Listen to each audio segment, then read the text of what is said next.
조금 전까지 했던 히브리서부터 유다서까지 교회 투쟁을 통한 성취, 이 텍스트를 중심으로 정리하고 요한계시록 들어가도록 하겠습니다. 9557페이지 보겠습니다. 히브리서부터 유다서는 성령께서 부활 승천하신 이가 그리스도이심을 교회 투쟁을 통해 성취함으로 증거하신 내용입니다. 유대주의에 대한 경계를 비롯하여 세속주의에 대한 배격, 즉 그리스도에 대한 배척, 이게 모두 하나라 그랬죠.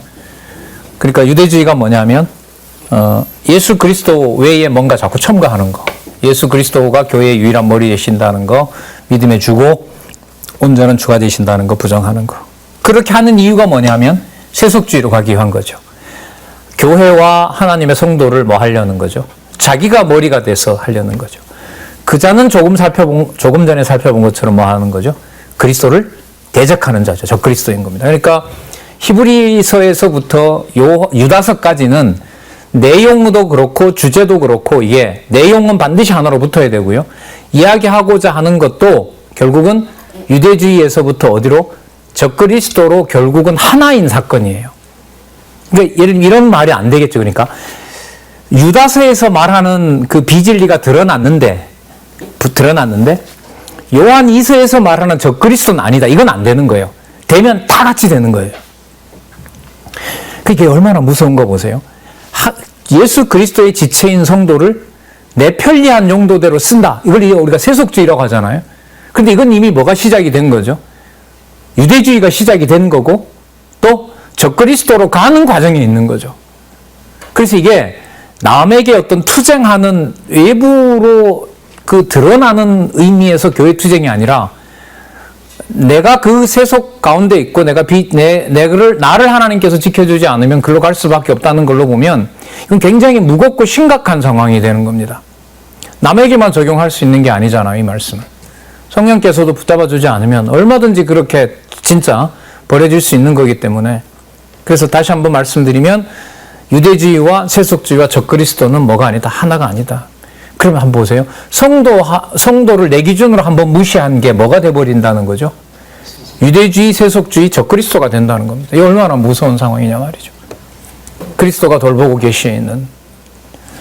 자, 볼까요? 이러한 증거는 여호와 하나님께서 창세전에 작정하신 영원한 뜻에 따라 언약하신 말씀에 바탕을 둔다. 유다서로 넣으면 언제부터 이미 예비된 심판이다? 창세전에 예비된 것이다. 이거 너무너무 무서운 거죠, 이게. 다른 게 무서운 게 아니라. 이런 거 이렇게 보게 되면 우리 일제시대 때 서대문 형무소에서 일어난 일들이잖아요. 하도 고문을 해대니까 믿지 못하게 하려고. 그럼 고문을 하고 승복한지 안 한지의 증거가 뭐냐면 비스켓 하나와 그 차가 손에 들려 있으면 배신한 사람이고 왜? 가서 이제 먹고 괜찮다고. 근데 이제 처음에는 좀 나는 견디는데 너는 왜 안 견뎌 이렇게 하다가 이 고문이 너무 심하니까 그다음부터는 그걸 가져온 사람을 이제 밀어 넣었을 거 아니에요. 그럼 그걸 이제 들고 벌벌 뜨는 거예요. 이제 배신했다고 목회자가 이게 안 믿는다고 해버렸으니까 얼마나 비참하겠어요. 그럼 거기 있던 성도들과 목회자들이 어떻게 해요? 괜찮다고. 이런 이 지척의 이런 역사도 있더라고요. 아까 여러분들 유다서 끝부분에 그거 나왔잖아요. 두렵게. 그죠? 그게 얼마나 두려워요. 사도 바울도 여러분 두렵고 떨리는 가운데 뭐 밧줄 타고 도망오고 얼마나 비참합니까 사실. 창피하기도 하고. 그런 와중에 진리가 전해지도록 하시는 거죠. 근데 아까 유다서 경우에 보면 그게 하나님이 살아계신 심판을 행해 나갈 때 생기는 택한 백성들이 두려워하는 모습인 거죠. 그걸 하나님께서 지금 어디로? 승리로 넘어가게 만들어 놓는 겁니다. 승리는 하나님의 진리 외에는 어떤 것도 승리할 수 없도록 하는 거거든요. 인간적으로 보면 상당히 매정한 거죠.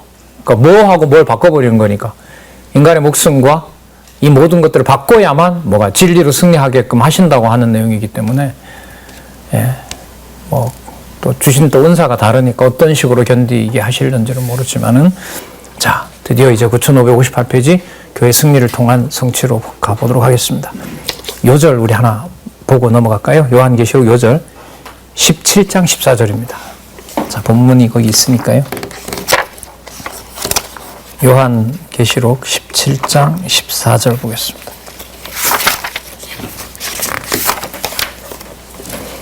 같이 한번 읽어볼까요? 17장 14절입니다. 9794에 보면 있죠. 자, 읽어보겠습니다. 시작. 저희가 어린 양으로 더불어 싸우려니와 어린 양은 만주의 주요 만왕의 왕이무심으로 저희를 이기실 터이요. 또 그와 함께 있는 자들 곧 부르심을 잊고 빼내심을 얻고 진실한 자들은 이기리로다. 여러분, 이 어린 양이 얼마나, 전 어린 양, 글쎄요, 어린 양? 못 본 거, 어린 염소는 봤는데. 이 얼마나 무기력해요. 그냥 죽이면 죽여야 되는데, 뭐라고 얘기를 합니까? 만주의 주라 그러고, 만왕의 왕이라 그러고요. 그리고 이길 터이다라고. 이때 저희는 그 십각 그 짐승들 말하는 겁니다. 반드시 이긴다는 것이고요. 그 다음에, 부르심을 잊고 빼내심을 얻고 진실한 자들, 성도들인 거죠. 성도들이죠. 그 성도들도 뭐 하게 된다? 이와 더불어 이기게 된다. 제가 요한계시록 강의를 듣고 저자한테 질문을 드렸던 게, 이렇게 왜 아무런 그게 없는, 능력도 없는 이 어린 양이라는 이미지가 이렇게 승리와 이렇게 대조가 될까요? 이게 너무너무 오묘한 거예요, 저는. 그러니까 진짜 아까 그 정죄하기 위해서 아까 유다서에 썼죠. 그 적그리스도들을 뭐라고 정의했습니까? 잡혀 죽기 위하여 난 뭐가 없는, 이성 없는 짐승이라고 했잖아요. 근데 진짜 어린 양의 신세가 뭐 한 거죠? 제물로 뭐 해야 돼요? 잡혀 죽는 신세잖아요. 근데 그가 누구라는 거죠? 만왕의 왕이고 만주의 주가 된다는 거죠. 그러니까 예수님이 말씀하셨던 게 맞죠. 가장 작은 자가 뭐 하니라? 가장 큰 자니라. 그게 외형적 모형이 아닙니다. 그게 도덕적인 어떤 룰이 아닌 거고요.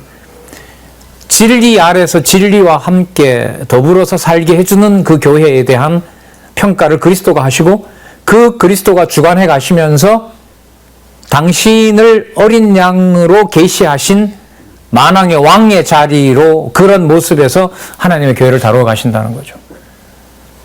이런 걸 볼 때요, 저는 그 중세 1000년 동안의 암흑기였잖아요. 진리가 다 닫혀지고 로마 교황이 득세하고, 그리고 많은 그 비진리가 득세한 상황이 있고, 이게 참 처음엔 괴롭더라고요. 근데 이게 뭔가 해소를 해야 되잖아요. 근데 요한계시록에 가니까 요한이 얼마나 궁금하겠어. 이상 중에 저 감추어진 성전이 열리면서 이 온 통치를 해야 될 그리스도의 모습이 얼마나 궁금하겠습니까? 사도 요한에게. 근데 확 열어제치는데 뭐 있어요? 금방 잡혀 죽기를 제물로서 죽기를 준비하는 어린 양이 거기 이렇게 누워 있는 거란 말이죠. 하늘나라에. 그 충격이라는 것은 너무너무 크진 않겠습니까? 그러니까 교회에서 말하는 승리라고 하는 것이 누구 기준이 아니다. 우리 기준이 아닌 거죠. 그러니까 진리가 승리한다라는 모습의 방식도 우리 기준이 아니고요. 진리가 반드시 확증되게 되는 방식도 우리 방식이 아니고요. 그게 이제 요한계시록에 다 나온단 말이죠. 그러나 어느 순간도 항상 계시는 주 예수 그리스도의 왕권은 변한 적이 없고, 이게 성도들을 통제해 가시고 보호해 가시는 바로 그리스도의 능력입니다. 자, 요절 염두에 두시면서 우리 9558페이지 단락별로 좀 짚어가겠습니다. 첫 번째 단락은 1장에서부터 3장까지 교회를 위한 계시 7교회죠. 계시가 나타나고요. 4장에서부터 7장은 주의 영광과 권세. 여러분, 이 주는요, 같이 보셔야 됩니다. 하나님과 주 예수 그리스도, 주 하나님과 주 여호와 하나님과 주 예수 그리스도 복합해서 나타난다는 걸 말씀드리고요. 주의 진노와 심판이 나타납니다. 물론 이런 천사들을 통해서 하시지만은 그걸 주관해 가시는 분은 하나님, 아까 예수 그리스도로 말미암아 통치하신다고 했고요. 17장에서부터 22장은 주의 승리와 왕국. 순서가 교회를 내가 능력 가운데서 지키고 있고, 반드시 내가 심판과 진노와 심판을 할 것이며, 반드시 내 왕국은 승리할 수밖에 없다. 절대로 패배할 수가 없다. 그러니까 패배하게 보인다라는 것도 요한계시록의 관점에서 보면 뭐냐면 어린 양으로 만들어 나가는 겁니다. 다시요. 어린 양으로 만들어 나간다는 말은 교회가 피를 흘리면서 주 예수 그리스도가 가신 길을 뭐합니까? 걸어가게 하는 거죠. 외부적으로 보면, 표면적으로 보면 그게 교회가 뭐 되는 것처럼 보입니까? 그렇죠. 패배하는 것처럼 보이죠. 근데 그 말을 요한계시록을 공부하고는 말을 입 밖에 낼 수가 없어요. 그게 비성경적인 게 돼요. 이렇게 엄격해져요. 이 교회라는 게 진짜 신앙생활을 할수록 이 너무너무 겁나는 말인 거예요. 이 진짜 이 교회라는 말은. 가정교회를 포함해서요, 물론. 네, 가정교회를 포함해서. 얘네들에게는 내가 몇 억, 몇 천만 원, 몇 억, 얘네들의 권리 주장은 내가 할 수 있지 않냐? 아니요. 저는 이 바탕이 안 되면 이른바 외부에 드러난 일반적인 목회 사역이라고 하는 것도 동력을 좀 못 받는다고 봐요. 목사님 이제 회갑을 옮기셨고 다음 세대가 기다리고 있지만은 뭐 저희들 애들이 뭐 20대를 넘어서 크고 있습니다만은 만날 때마다 교회에 있을 때마다 이 사실을 명백하게 전달을 해주고 싶죠. 나중에 그것도 안 가르치고 나가느냐라고 뭐라는 할 말이 없을 것 같아서. 자, 9559페이지요. 첫 번째 줄. 이러한 증거는 여호와 하나님께서 창세전에 작정하신 영원한 뜻에 따른 언약의 말씀에 바탕을 두고 있다. 창세전 근거죠. 두 번째 단락은 무슨 근거일까요? 계시록에 대한 구약 근거. 그죠? 구약 근거. 창세기 2장 21절에서부터 24절, 그 다음에 창세기 6장에서부터 10장, 그 다음에 12장에서부터 36장. 그 다음에, 그 다음 단락에 보시면요. 신약 근거가 나타나죠. 신약 근거도 아닌 게요. 이게 교회 승리잖아요. 승리이기 때문에 승리에 초점을 맞추어서 구약 근거를 가져와요. 세 번째 줄에 보면 뭐가 나오죠? 창세기부터 어디가 나옵니까? 창세기부터 세 번째 단락에. 세 번째 단락 세 번째 줄에. 창세기부터 어디까지? 에스더까지죠. 그럼 이 모든 내용에서 어디에 초점을 맞춰요? 승리와 연관된 내용들에 초점을 맞춥니다. 그 구약 근거. 그래서 여러분 요한계시록 해석할 때 반드시 곁나가게 되는 과정이 있습니다. 첫 번째, 이제까지 나왔던 내용이 아닌 게 첨가되면 세례 요한은 그날로 끝납니다. 그 순간 끝납니다. 그럼 두 번째, 어느 특정한 인물, 특정한 사건에다가 꽂아버리면 나머지 부분들이 들어오지 않게 되고 세대주의로 흘러갑니다. 그렇다고 무조건 과거 총신 계열이죠. 합동 측에서 했던 무천년설은 절대로 또 아닙니다. 무천년은 지금이 천년왕국이거든요. 아닙니다. 영적인 의미로, 비유로, 은유로 그렇게 푸는데 여러분 그것도 아닙니다. 그건 세대주의의 방어를 못 하다 보니까 그 세대주의가 다니엘서에다가 막 붙이고 요한계시록에다가 붙이고 지금 뭐 현대에다 붙이고 해서 날짜 계산까지 하는 바람에 성경을 방어할 수가 없었던 거예요, 보수주의가. 그러다 보니까 이제 다 그냥 상징으로 시간을 넘어선 그냥 비유로 교훈으로 가버린 경우가 무천년설이죠. 이도 아닙니다. 세대주의도 아니고 여러분 성경신학은 무천년설도 아니고 물론 후천년설도 아니고요. 전천년설을 따르되 어디가 아니다? 세대주의가 아니다. 이유가 뭐냐? 신약 성경에 신약 성경 요한계시록에 나타난 모든 바탕은 철저하게 100% 어디에? 창세기부터 지금까지 사건에 바탕을 둔다. 이걸 목사님들이 확인해 주셔야 돼요. 대리게 갔잖아요. 대리게 있는 목사님을 만났어요.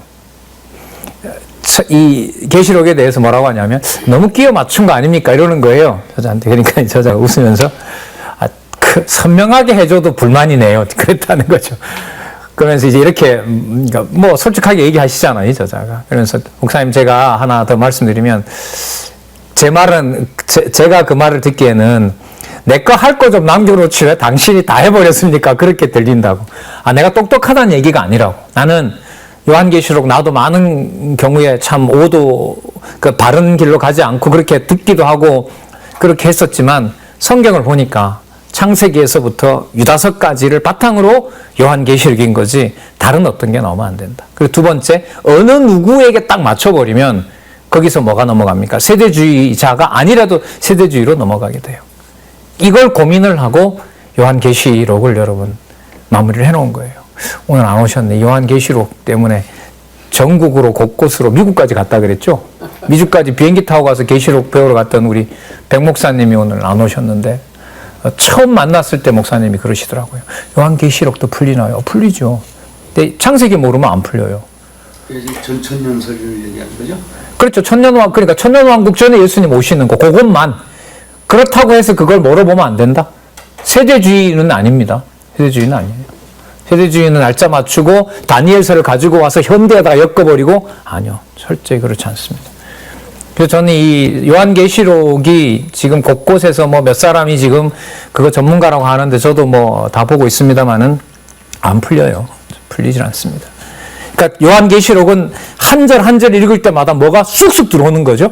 창세기부터 말라기가, 그 다음에 마태복음에서부터 유다서까지가 쫙쫙 들어오게 되는 거죠. 그리고 어디로 올라갑니까? 땅에 머무는 것이 아니라 창세전 영원하신 하나님의 존재로 가게 된다. 이렇게 말씀드리겠습니다. 자, 꼭 확인해 주시기 바라고요. 좀 논쟁도 많이 좀 일어났으면 좋겠고, 확인도 같이 하셨으면 좋겠고. 자, 넘겨볼까요? 9559페이지 밑에서 세 번째 줄에 보시면 실체적인 나라와 관련된 그 신약적 근거가 나타납니다.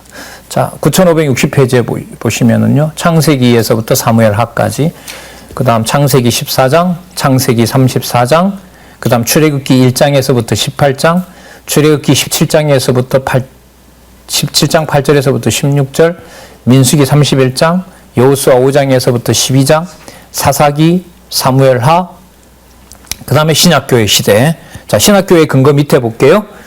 자, 마태복음 16장 18절을 하나 소개하고 있고요. 관련된 구절은 많습니다. 그 밑에 오시면 사도행전 1장 12절에서부터 28절, 그 밑에 줄에 보시면 로마서에서부터 갈라디아서, 교회 양육을 통한 성취. 자, 그 다음 에베소서부터 빌레몬서까지, 그렇죠, 무장을 통한 성취 중에 그 체제를 통한 무장. 그 다음에 히브리서부터 유다서까지, 유대주의, 세속주의, 적그리스도. 그러면 요한계시록 1장 1절로 들어갈 때 어디서부터 어디까지? 창세기서부터 유다서까지 다. 그렇게 가야 빗나가지 않죠. 그렇게 가야. 자, 그럼 이 본문 중심 우리가 나가니까요. 바로 가셔서 9561페이지 교회를 위한 계시 1장에서부터 3장 보도록 하겠습니다. 첫 번째 단락 소개하고 있고요. 1장은 전체 계시 서론이고 2장과 3장은 7교회 계시 내용들이 나타납니다. 그 성령께서 부활 승천하신 그리스도가 살아 계셔서 뭐 한다? 교회를 섭리해 가시고 계시고 다스려 가신다. 교회 머리 되신다라는 걸 보여주는 내용이 이제 2장, 3장이죠. 먼저 전체 계시에 대한 서론을 살펴보도록 하겠습니다. 1장에서부터 1장 1절에서부터 20절까지. 자, 보겠습니다. 한 장 넘기시면 1장 1절에서부터 8절까지 기록에 대한 경위를 알려주면서 축원합니다. 1장 1절 보겠습니다. 3절까지 반드시 속히 될 일을 지시하며 때가 가까운 것을 알려줍니다. 가깝다 멀다, 이것도 우리가 느끼는 그런 시공간적인 개념이 아니죠. 예수 그리스도의 계시라, 예수 그리스도에 관한 계시다, 아니면 예수 그리스도가 계시하셨다, 뭐 이런 의미도 틀리지는 않습니다. 이는 잘 볼까요? 하나님이 그에게 주사, 그가 누구죠? 맞습니다. 하나님께서 예수 그리스도에게 주사. 이게 안 분리가 안 돼요. 요한계시록은 시작부터 하나님과 예수 그리스도가 분리되지는 않습니다. 계시의 주체는 또 보혜사 성령 하나님이시고요. 이는 하나님이 그에게 주사 반드시 속히 될 일을 그 종들에게 보이시려고 그 천사를 씁니다. 그 종 요한에게 보내어 지시하신 것이라. 요한은 그러면 누구냐? 하나님의 말씀과, 여러분 하나님의 말씀 우리가 가까이 있는 걸로 가져오면 요한 1, 2, 3서겠죠. 특히 요한 1서에서. 요한복음까지도 물론 가도 되고, 하나님의 말씀과 로고스와 예수 그리스도의 증거 곧 자기의 본 것을 다 증거했느니라. 만지고 듣고 본 바 다 얘기했었죠. 요한 1, 3서에. 자, 이 예언의 말씀을 읽는 자와 듣는 자들과 그 가운데 기록한 것을 지키는 자들이 뭐가 있다? 복이 있다. 이 빌립보서에도 나오는 얘기들입니다. 다 반복되는 내용들입니다. 그러니까 모든 구절들이요, 어딘가에 다 나와야만 돼요. 구약 성경은. 그럼 666도 그런가요? 그렇습니다. 그 666을 다른 데서 가져오면 안 돼요. 성경 내에서 해석을 해버려야 돼요. 자, 그때 가서 또 보도록 할게요. 그 가운데 기록한 것을 지키는 자들이 복이 있나니 때가 가까움이라. 이때 때는 하나님이 정하신 때라고 봐야겠죠. 뭐 아직도 오시지 않으신 거니까 계시 기준을 우리 기준으로 해석할 수 없는 거죠. 자, 그 다음에 4장에서부터 5장 상반절까지 성삼위 하나님으로부터 은혜와 평강이 있기를 축원합니다. 여러분 그냥 인사가 아니라 요한 1, 2, 3서를 생각을 하면 성도들의 교제의 주체가 누가 되시죠? 성삼위 하나님이 되시잖아요. 계시에 있어서 너무너무 중요한 부분이잖아요. 요한은 아시아에 있는 7교회에 편지하노니 이제도 계시고 전에도 계시고 장차 오실리 시공간을 뛰어넘은 영원하신 하나님. 자, 여기도 보시면 이제도 계시고 전에도 계시고 장차 오실리. 장차 누가 오시죠? 장차 누가 오시죠? 예수님 오시죠? 근데 과연 그런가요? 보자고요. 분리가 안 되는 부분들이 많습니다. 그 보좌 앞과 그럼 장차 오실 이분의 보좌 앞이겠죠? 7영이 나오고요. 또 충성된 증인으로 죽은 자들 가운데서 뭐 하시고 먼저 나시고 땅의 임금들의 머리가 되신 예수 그리스도로 말미암아. 그러면 여러분 4장에 있는 인물과 5장에 있는 인물과 같습니까? 다릅니까? 다시 볼까요? 이제도 계시고 전에도 계시고 장차 오실 이. 자, 그다음 5절. 또 충성된 증인으로 죽은 자들 가운데서 먼저 나시고 땅의 임금들의 머리가 되신 누구예요? 예수 그리스도로 말미암아. 그럼 아까 4절 끝에 장차 오실 이와 그 보좌 앞에 있는 7의 영과, 그때 그 보좌는 또 어느 보좌일까요? 누구 보좌일까요? 그리스도일까요? 하나님이죠. 하나님이에요, 이게. 앞부분에 나왔던 하나님입니다. 5절에 또 다른 사람을 소개해요. 그가 바로 누구죠? 충성된 증인으로 죽은 자들 가운데서 먼저 나시고 땅의 임금들의 머리가 되신 예수 그리스도로 말미암아. 그러면 누구와 누가 붙어 있어요? 하나님과 주 예수 그리스도가 붙어 있는 거죠. 이게 여러분 요한 1, 2, 3서를 생각하면 더 엄격한 하나님 나라가 되는 거예요. 이게 여러분 저희들 부부교회입니다. 이게 가정교회고요. 이게 지금 여기 함께 하시는 목사님들과 주 예수 그리스도가 머리 되신 증거입니다. 뒤에 가면 이런 표현들 많이 나와요. 요한 예시록은 안 뗍니다. 떼질 않아요. 이걸 떼질 않아요. 그러니까 그야말로 요한복음에 나타난 예수님이 말씀하셨던 나를 본 자는 누구를 봤다? 하나님을 봤다. 그 명제를 가지고 보여주는 내용이라고 할 수 있습니다. 볼까요? 자, 1장 5절에서부터. 그러니까 재림주라고 설명을 하는데 누가 오신다고 보느냐? 하나님이 오신다라고 설명을 하고 있는 겁니다. 이걸 어떻게 분리를 합니까? 자, 1장 5절 하반절에서부터 6절까지 보면 우리를 사랑하사 그의 피로 우리 죄에서 우리를 해방하시고 아버지 하나님을 위하여 우리를 나라와 제사장으로 삼으신 그에게, 이 그가 누굴까요? 우리를 사랑하사 그의 피로, 예수님이겠네요. 우리 죄에서 우리를 해방하시고 아버지 하나님을 위하여 우리를 뭐와? 나라와 제사장으로 삼으신 그에게. 엄청난 얘기죠. 나라와 제사장. 베드로전서 2장 9절에 뭐라고 나오죠?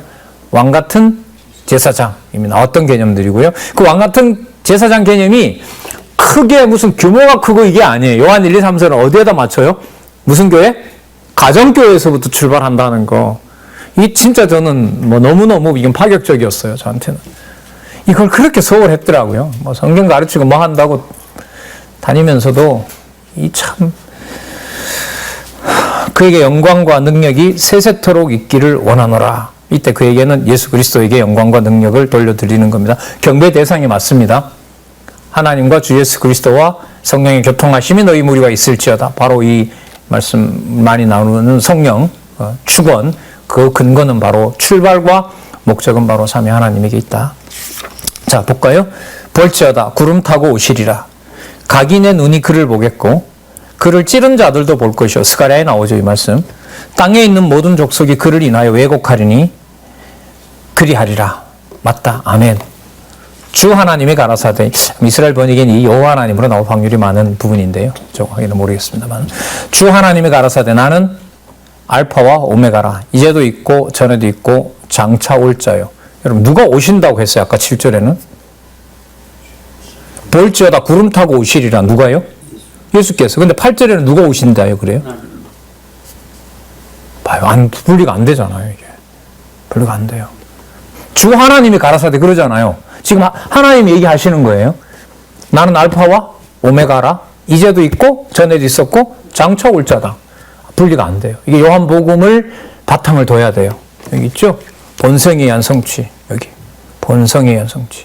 이 논리적 연결성 굉장히 강조를 드렸잖아요. 이 진짜 큰 어떤 이 성경신학의 흐름 중에 분명히 확증을 해줘야 되는 부분이 저는 이 마태복음 다음에 마가복음, 마가복음 다음에 누가복음, 누가복음 다음에 요한복음.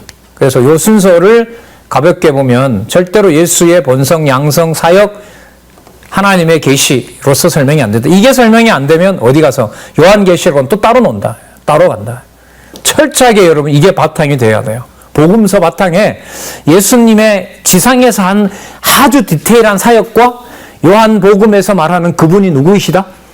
예수님이 아끼고 아끼면서 결국 한마디 하신 나를 본 자는 아버지를 봤다라고 하는 그 말을 요한계시록에 어떻게 되는 거죠? 다 풀어놓는 거예요. 싹 풀어놔요. 그래서 절대로 분리를 할 수 없도록 해놓는 게 요한계시록입니다. 이게 그러면 교회가 귀하다라는 차원보다가는 뭐 할까요? 너무너무 엄격한 걸 보는 거죠. 그러니까 아주 순수한 것을 지상에 있으면서 볼 수 있는 곳이 유일한 곳인데 그게 바로 뭐냐면 하나님 아버지와 주 예수 그리스도로 말미암아 보혜사 성령께서 세워주시는 하나님의 교회. 이게 여러분 성경신학에서 말하는 교회관입니다. 그래서 여러분 잘 아시는 것처럼 기지업에서 이 교회를 영원하신 하나님으로부터 공급받는 모든 제도와 어떤 인간의 어떤 관습을 싹 없앴잖아요, 사실. 그래서 어디에 최선을 다하면서 그런 교회의 머리가 그리스도입니다라는 걸 전달하는 것으로 모든 걸 다 끝냈지 않습니까? 여러분 목사님 여기 계신데요. 주일날 이 지금 장안중앙교회가 재밌습니다. 뭐가 재밌냐면 조용합니다. 여기도 식사도 하고 뭐도 하는데 한 100여 명이 이 건물에서 움직이거든요. 명령하는 규칙도 없고 명령하는 사람도 없습니다. 다 때가 되면 와서 누군가가 뭘 해놓고 가요.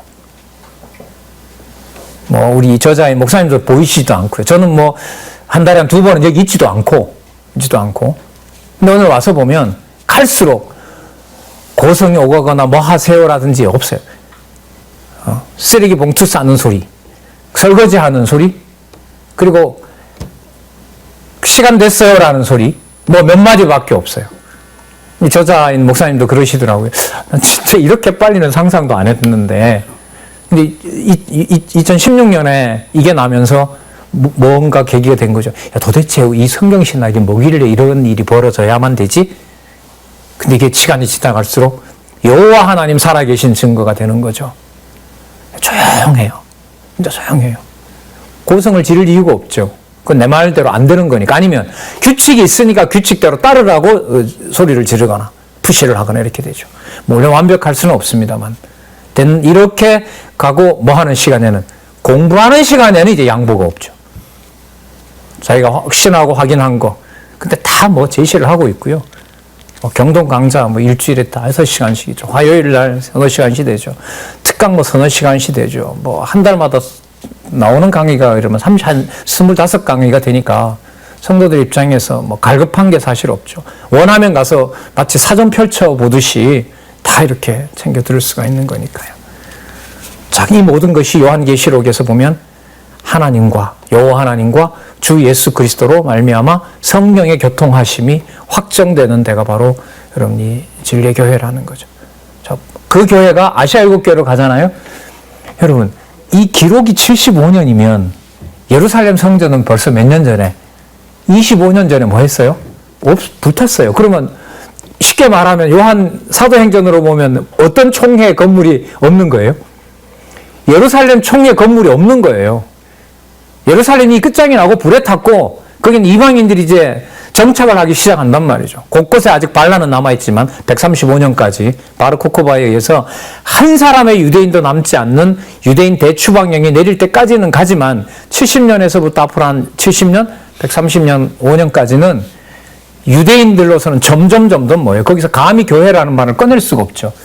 그런데 이게 95년이 됐는데 그리스도도 살아계시고 천상에 계시면서 일곱 금초대 사이로 오가면서 교회의 머리가 내가 된다라는 사실을 사도 요한에게 알려주는 내용이 이게 바로 요한계시록입니다.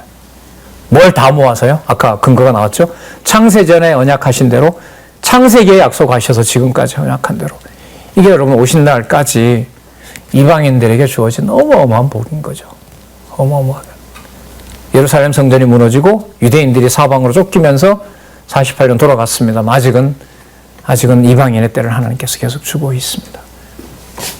자, 요 하나님 아버지와 그 다음에 여호와 하나님, 그 다음에 주 예수 그리스도의 관계를 처음에 좀 강조를 드립니다. 장차 올 자요, 뭐라고 하냐면 전능한 자라. 하나님이죠. 또 예수 그리스도 7절에 있는 구름 타고 오시는 분하고도 연관이 됩니다. 자, 그 다음 보도록 할까요? 그리고 이 기록한 내용에 대한 권위를 얘기를 합니다. 자, 그러면 이제 여호와 하나님 그리고 주 예수 그리스도 계시를 이를 통하여 주체가 되시는 분이 사도 요한에게 보여준 이 말씀의 권위 볼까요? 나 요한은 너의 형제요 주 예수의 환난과 나라와 참음에 동참하는 자라. 하나님의 말씀과 또 나오네요. 예수의 증거를 인하여 반모를 하는 섬에 있었더니 주의 날에 내가 성령에 감동하여 내 뒤에 나는 나팔 소리 같은 큰 음성을 들으니 가로되 너 보는 것을 책에 써서 계시가 분명하네요. 에베소, 서모나, 보가모, 두아디라, 사대, 빌라델피아, 라우디게아 7교회에게 보내라 하시기로. 자, 넘겨볼까요?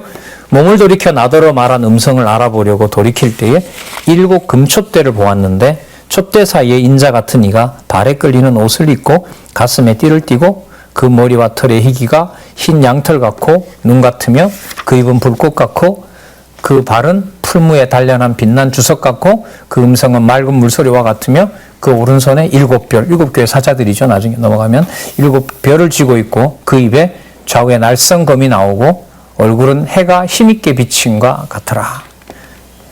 자, 부활 승천하신 그리스도가 살아계시고 인자 같은 모습으로 있다는 것을 설명을 해주죠.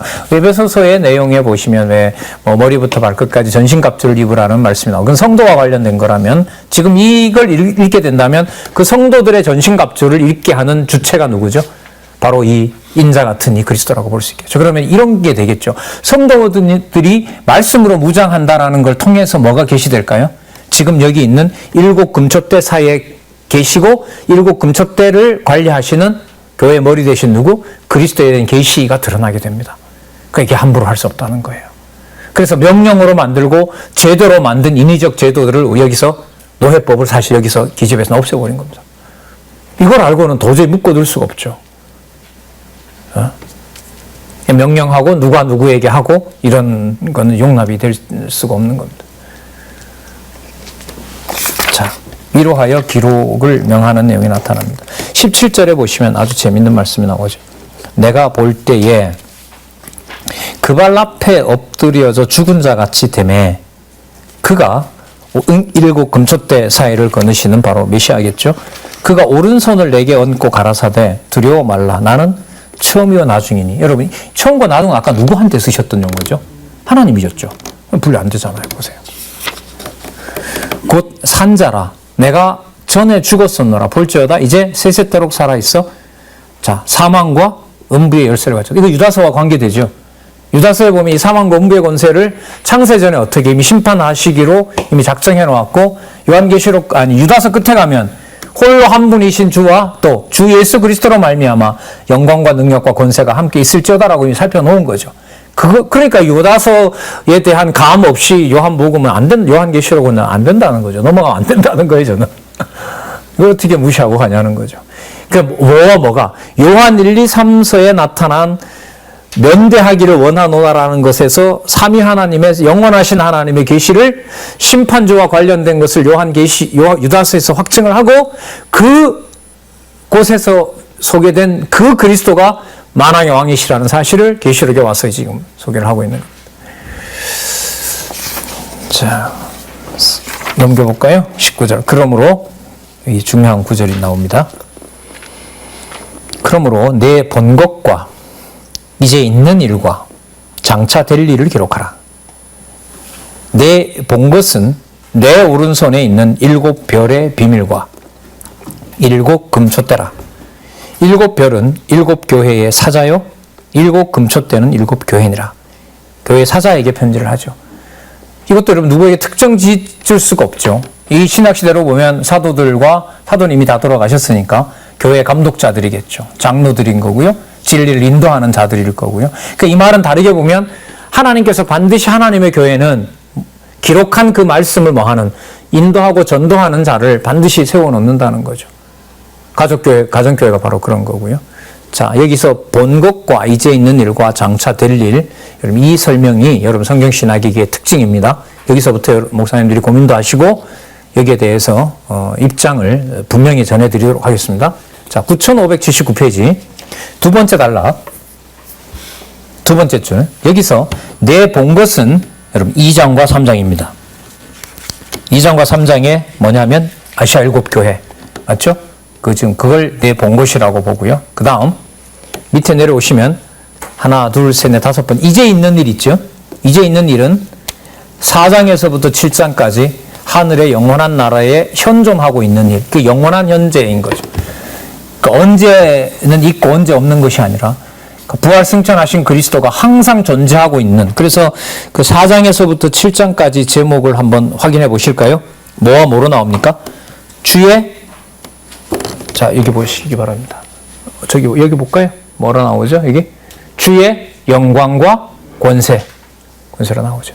그러면 그리스도가 부활하시고 난 다음에 여러분 메시아가 되셨습니까? 아니면 영원한 천국에서 그는 이미 메시아셨습니까? 후자죠. 영원한 메시아이시니까요.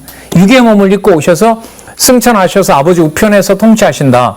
그게 여러분 마가복음 16장 19절에 나오잖아요. 그럼 요한계시록은 어느 쪽에다 맞출까요? 아니면 전부 다 그리스도의 자리를 영원한 세계에다 놓고 얘기를 할까요? 영원한 세계에다 놓고 얘기를 합니다. 그게 증거가 뭐냐 하면 요한 1, 2, 3 선거예요. 성도가 진리 안에서 몇 사람이 함께하는 그 자리가 바로 영원하신 그리스도가 교회의 머리 되신다라는 사실을 자 요한계시록 4장에서부터 7장에서 풀어내는 겁니다. 그분이 누구냐 도대체? 어떤 분이냐? 이게 요한계시록 4장에서부터 7장에서 영원한 통치자로서 통치자 승리자인 그리스도를 소개합니다. 그 다음 볼게요. 8장에서부터 22장이 뭐냐면 장차 될 일입니다. 그래서 먼저 8장에서부터 16장까지가 진노와 심판으로 드러날 거고요. 그 다음 17장에서부터 22장까지가 최종적인 승리의 왕국입니다. 자, 참조로요. 여기서 여러분 목사님들 8장에서부터 16장이 뭐냐 하면 주의 진노와 심판이잖아요. 자, 교회의 머리 대신 하나님이자 하나님 아버지 주 예수 그리스도 영원하신 하나님께서 영원한 주가 되셔서 하나님의 교회를 뭐한다? 관리하고 계신다. 그러니까 이런 말을 할 수가 없죠. 예루살렘 교회가 끝난 거 보니까 교회가 끝났다라는 말을 할 수가 없습니다. 그 증거가 뭐냐? 아시아 7교회를 소개하잖아요. 아시아 7교회를 소개한다는 말이 이방 교회 아니에요, 이게? 다 이게 터키 땅에 있는 데거든요. 이렇게 말발굽 모양으로 이렇게 돼 있죠. 에베소 이렇게 해서 빌라델피아 이렇게 돼 있어요, 이렇게. 지금 이곳은 아마 관광 갈 수 있을 겁니다. 목사님 다녀오신 데도 있겠지만은요. 뭐 거의 사라져 있죠, 사실. 지진이 나서 덮여버리기도 하고. 자, 그분이 살아 계시는데 영광과 권세를 가지고 계시는데 자, 목사님 여기 잘 들어보세요. 8장에서 16장은 사도 요한으로 보면 미래입니다. 사도 요한으로 보면 95년 이후의 미래지만 우리가 봤을 때는 뭐냐면 이게 전부 뭐냐면 과거입니다. 그게 8장에서부터 16장입니다. 그럼 과거라는 말은 단순 과거가 아니라 어디에서부터 어디를 요약한다는 말이에요? 창세기에서부터 어디까지? 예루살렘 성전이 멸망할 당시까지의 역사적 사건들을 통해서 무슨 과정이었다? 언약하신 메시아가 오셔서 하나님의 교회에 승리를 이끌어 가신다는 사실을 확정해 주는 데가 8장에서부터 18장입니다. 백 목사님 진짜 아쉽네. 진짜 이 강의 들으시고 다음에 얘기 좀 많이 나눴으면 좋겠어요. 목사님이 이런 구도를 그때 얘기하셨거든요. 요한계시록 혼자 읽어보는 것도 그랬는데 같이 한번 꼭 봤으면 좋겠다고 했는데 이 중요합니다. 이게 8장에서부터 16장은 저기서 앞으로 뭐 꺼내면 안 돼요. 미래에 뭐 꺼내면 안 됩니다. 여기서. 큰일 나요, 이게. 특정한 어디에 맞춰서도 안 되고요. 세례 요한으로 보면, 사도 요한으로 보면 끝난 거고요. 예. 그러면 여러분, 우리는 17장에서부터 22장으로 가게 되는데, 특히 17장, 18장도 이미 이루어진 거고요. 19장에 가면 무슨 내용이 나오냐면, 천년왕국이 나옵니다. 그럼 천년왕국은 아직 이루어졌어요? 안 이루어졌어요? 천년왕국은 아직 안 이루어졌잖아요. 아직 안 오셨잖아요. 거기에 있는 거죠. 목배임을 받은 자들과 순교자들이 함께하는 천년왕국. 그 다음에 천년왕국 다음에 사단을 잠시 풀어놨다가 음녀가 출동하고 만왕의 왕이 승리해서 도래하는 왕국의 모습. 영원한 하나님의 나라. 새하늘과 새 땅, 영원한 새 예루살렘 성에 대한 내용이 나타납니다. 자, 그래서 요 9579페이지는 체크를 하시고 이 입장에 대해서 목사님들이 의견을, 견해를 가지셔야 돼요. 확인을 하셔야 되는 부분입니다. 그러더라 이것 가지고는 안 됩니다. 요 구조. 자, 설명 더 한 부분 보겠습니다. 어디를 보시냐 하면 그 게네스다이라는 동사 다음부터 보도록 하겠습니다. 따라서 이 동사는 이미 과거에 이루어지기 시작해서 현재도 계속해서 이루어져 가고 있고, 이 현재는 당시로 보시면 됩니다. 사도 요한이 기록할 당시. 그러니까 이렇게 됩니다. 이미 과거에 이루어지기 시작해서 이게 8장입니다. 적어놓고 목사님들 확인해 보시기 바랍니다. 이미 과거에 이루어지기 시작해서 이게 8장이고요. 현재에도 계속해서 이루어져 가고 있고 앞으로 이루어지게 될 이게 9장입니다. 따라서 장차 될 일은 첫째 화는 지나고, 이게 여러분 9장 1절에서부터 11절이고 전부 9장 내용입니다. 둘째 화가 계속하여 9장 21절까지고요. 나타나고 또 나타나게 될, 이건 사도 요한이 위에 나타낼 일들과 관련되고, 볼까요? 셋째 화로 인한 세상 종말 시기에 하늘과 땅에 이루어질 일들, 이게 17장에서부터 22장입니다. 그럼 아까 8장, 9장 지났죠? 그 다음에 중간 과정에 다 이루어지는 일들이고요. 그 다음에 17장에서부터 22장까지 이렇게 되어 있습니다. 자, 설명을 더 하고 있습니다. 여기서는 14장에서부터 22장까지 쭉 소개를 하고 있고요. 공부가 좀 필요합니다. 확인을 좀 꼼꼼하게 하실 필요가 있습니다. 다만 요한 당시에 나타나고 있는 둘째 화는, 자, 둘째 화 70년 예루살렘 멸망입니다. 둘째 화 AD 70년. 자, 그 다음 셋째 화는 뭐와 관련되냐 하면 그 다음에 나오죠. 유대와 예루살렘에 시작하여 결국 유대가 완전히 패망하고 한 사람도 유대인이 예루살렘에 남지 않았던 135년. 역사적으로 확인했을 때는요. 그런 기록들이 있었기 때문에. 자, AD 70년, 그 다음에 135년. 그리고 이방인 구원 시대에 흩어진 유대인에게 미치는 화에 관해서는 일찍이 예수께서도 그날이 언제인지 침묵하셨고요. 언제 오신지에 대한 그 날짜는 침묵 가운데 있습니다. 자, 그 밑에 내려오시면 그 단락 밑에서부터 세 번째 줄. 그 대신 남은 진노에 대한 대비에 관한 내용, 그리고 하늘과 땅에서의 이적들. 자, 중간에 아까 지나왔던 데죠. 10장과 11장은 남은 진노를 말합니다. 12장에서부터 13장은 하늘과 땅의 이적들. 이게 그러면 지금 뭐 하는 과정이겠어요? 아까 135년 사건이 계시록 14장이기 때문에 10장, 11장, 12장, 13장은 뭐 하는 과정일까요? AD 70년에서부터 어디까지 가는? 135년까지 가는 과정입니다. 그래서 이번 기회에 우리 목사님 다음 달에 우리 7월 달에 요한계시록을 저는 어쨌든 다 끝내려고 하는데요. 목사님들께서 이거는 제가 이렇게 전달해서 안내하는 것보다가 꼭 확인이 필요해요. 그리고 질문도 하시고요. 확증을 하시기 바랍니다. 자, 그래서 요 9579페이지를 참조하시고 앞으로 진행될 일이기 때문에 저자가 여기서 미리 설명을 하고 있습니다. 자, 그러면 이제 넘어갑니다. 7 교회에 대한 계시가 2장에서부터 3장까지 나타나는데 2장 3장의 내용들 7 교회에 대한 내용으로 보겠습니다. 그러니까 이건 언제냐면 이미 AD 70년이 지났잖아요. 그럼 뭐가 망했어요? 예루살렘이 망했죠. 뭐가 시작이 된 겁니까? 이방 교회가 시작된 거죠. 그럼 이렇게 됩니다. 예루살렘이 멸망했는데 이방 교회들이 서요. 그럼 무슨 증거가 맞아요? 요한계시록의 언약한 내용이 성취되고 있다는 증거가 맞는 거죠. 그리고 사도행전에서 말했던 예루살렘과 온 유대와 사마리아와 땅끝까지 복음의 증인이 되게 하시겠다고 했던 약속이 확증되는 겁니다. 그러면 여기에 그래서 목사님들 고민 안 하셨는지 모르겠습니다만 저는 여기 왜 아시아 7교회가 나오지? 교회를 왜 이렇게 특정을 하지? 이게 굉장히 고민이 되는 거예요, 저는. 근데 시간적으로 보면 사도 요한으로 봤을 때는 뭐가 없어요? 예루살렘에? 교회가 없어요. 교회 다 붕괴됐어요. 그러니까 뭐도 끝나고 모형적인 언약 성전도 끝나버렸고 예루살렘은 지금 뭐예요? 엄청난 그 베스파시아누스 황제까지 엄청난 핍박이 가거든요.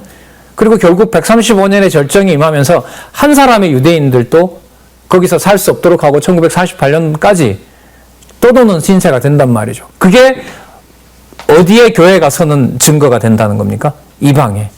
그럼 아시아 일곱 교회를 그런 맥락에서 이해를 해야 되는 거죠. 그럼 이렇게 되는 거죠. 아시아에 썼으니까 유대는 끝났다 이 말을 할 수가 있을까요? 없을까요? 없죠. 약속이 잠시 이방에게로 틀어진 거지. 이 숨겨진 교회에 대한 고민을 우리가 지나왔잖아요. 로마서 9장에 보면 사도 바울이 이런 기도 하잖아요. 내가 하나님 앞에서 목숨이 끊어질지라도 내가 반드시 기도할 수밖에 없는 것이 있는데 우리 조상들은 그럼 완전히 버린 것이 아니라는 거죠. 유대인의 구원은 반드시 뒤로 다시 회복하게 되어 있다라는 얘기 아닙니까? 자, 그러면 일곱 교회에 대한 것도 그런 맥락에서 한번 보도록 하겠습니다. 교회에 아까 금촛대 사이를 거느시면서 잡고 있는 분이 뭐라 그랬죠? 그리스도라 그랬죠? 그리고 그 편제 수신자가 여러분 교회가 아니고 누구라 그러면 교회 사자들이라 그러죠. 그러니까 특정인은 아니지만 대상은 있는 거죠. 뭐 하는 자들이에요? 말씀을 전하는 자들이에요. 이 자들에게 초점을 맞춰서 뭘 평가합니까? 교회를 평가합니다. 그럼 이런 기준으로 보면 하나님의 말씀이 어떻게 정확하게 전달되느냐는 것을 한국교회에다 맞춰버리면 진짜 몸서리치죠. 아, 이거 진짜. 자, 30분 다 됐네요. 그러면 우리 에베소 교회부터 어떻게 그리스도께서 교회를 관리하고 계신지, 이미 망해버린, 약속대로 망해버린 예루살렘에서 복음을 이방으로 보내면서 그 교회를 내가 관리하고 있는지를 확증하는 내용이 일곱 교회를 통해서 드러나게 됩니다. 이 말은 많은 이방 교회들 그리고 장차올 요한계시록 끝에 나오는 12만 4천 정해진 유대인들의 교회로 갈 때까지 하나님이 어떻게 교회의 주관자 되시는지 어떻게 평가하고 계신지를